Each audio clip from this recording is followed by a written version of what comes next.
Hi everyone, today we're talking about a game that I created back in 2022, Timothy Tiny Hat.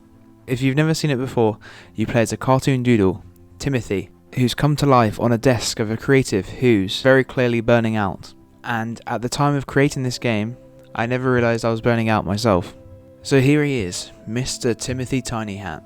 The idea was the game would take place on the desk of a creative that is burning out. Sticky notes everywhere, half-finished ideas, scribbled out concepts. But it's basically the inside of a stressed creative's brain. When I started this project, it was actually for my university degree, so there was pressure that I put on myself to finish this project. I really wanted it to be as polished as possible, I wanted it to feel complete, and I really wanted it to be impressive. And that pressure that I kept building on myself slowly developed into burnout. Before this project, I don't think I'd ever properly experienced burnout before. I had been tired, I had felt stressed, but burnout's really different. It's that feeling where the thing that you really love to do becomes a burden and something you really don't want to do. Like every small task feels absolutely huge, and the project you're working on just seems overwhelming. So instead of stepping away from the project, I did what most creatives do, and they push through. The game of Timothy Tiny Hat was meant to be a large-scale 2.5D adventure about this character. So Timothy Tiny Hat became this strange way of me coping with my stress. And I think it was the best decision for it, because my original idea was absolutely huge and I wouldn't have been able to finish it within the 3 months time limit that I had for this project. So through the iteration process, I obviously stopped the idea of making it a massive narrative adventure game. I basically really wanted to have that Paper Mario-esque story, but I'm glad I didn't. I'm glad I pivoted. It made me realise that I can create something within a certain time limit and for it to look polished. It basically stopped being about making the game absolutely massive and competing against AAA games and started being just a story that I wanted to tell. At its heart, Timothy Tiny Hat is a story about being kind to yourself, especially as a game developer. There is a constant pressure to optimize, finish, to improve, and to compare yourself to others. When I was developing this project, I kept thinking, it has to be the best thing I've ever made. And I have to prove something. I have to make this massive world, all hand-drawn, all animated. And honestly, I'm really happy with the direction it ended up going in, because I did end up scaling back the game and making it polished, even though I'm not entirely sure about the walk cycle. It was one of my first times ever doing a hand-drawn animation for walking. I'm not entirely sure I like it. What's really interesting is comparing Timothy Tiny Hat to the Calcium Crusader 64. The Calcium Crusader has been going extremely well, and I think one of the biggest reasons is that I'm not burning out on it. I still love opening the project. I still love building new areas, and I get excited about expanding the story and the world that I'm creating. And if I start feeling tired on the project, I stop and do something else. If that ends up being like a sketch, or I work on a prototype that's completely unrelated, or even a game jam like I did the other day. I've definitely taken all of the lessons I learned with Timothy Tiny Hat and taken that into the Calcium Crusader 64. And there is a brand new demo in the works. New areas, new characters.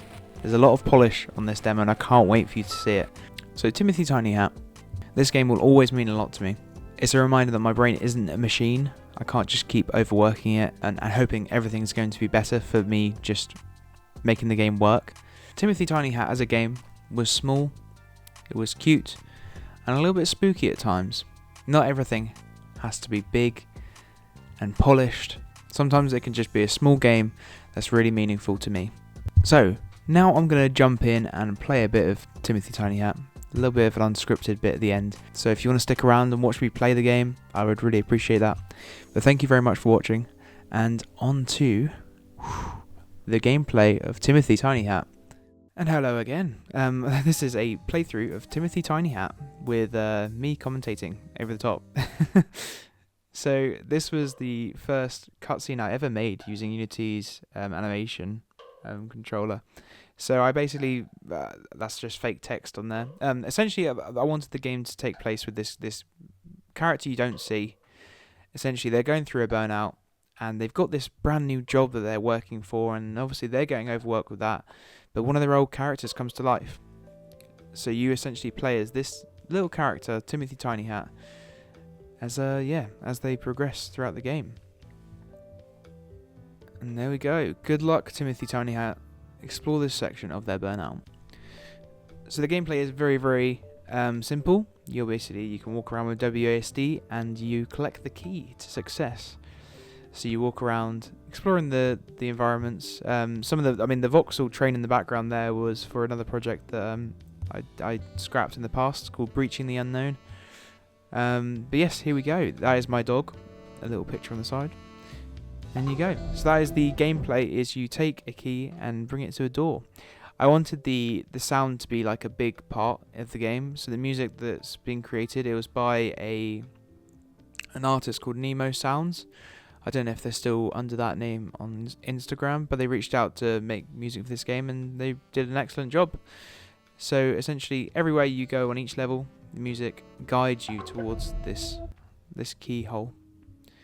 Then you move on to the balancing act. The week has passed and the creator has hit a wall. Do they spend more time on their new job or go out and socialise? Balancing their personal life and work time has become... Oh, well, I hit next by accident, but here we go. Do more work and do overtime.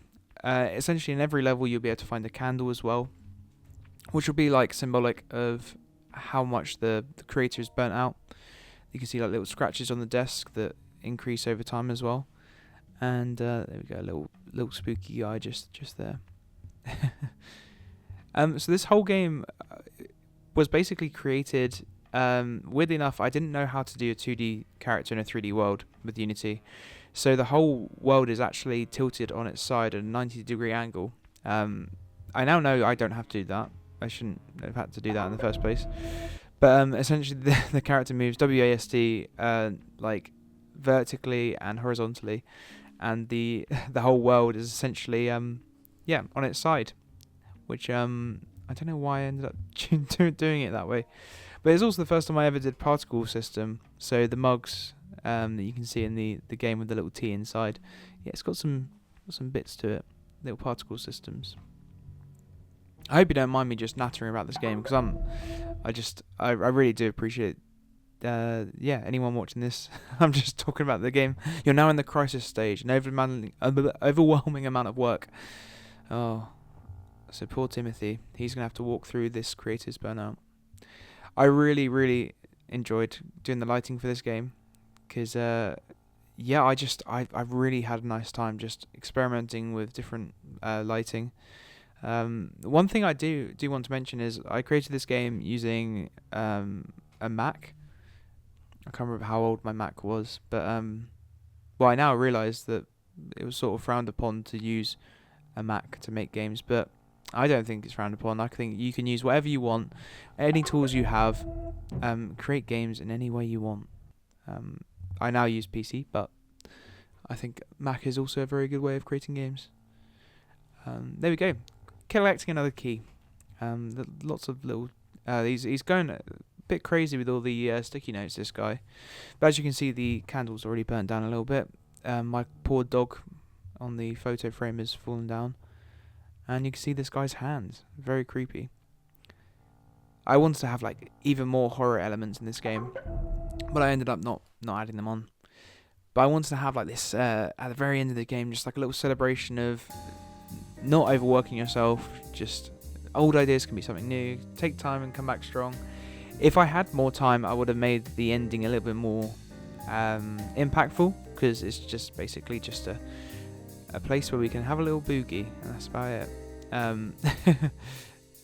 There we go. I did enjoy having a little spotlight on him, because I really enjoy that little character. But yes, thank you very much for watching. It's a very short game, but I really enjoyed making it, and I hope to see you in the next one. Let me know your feedback on Timothy Tiny Hat, a game that came out in January 2022.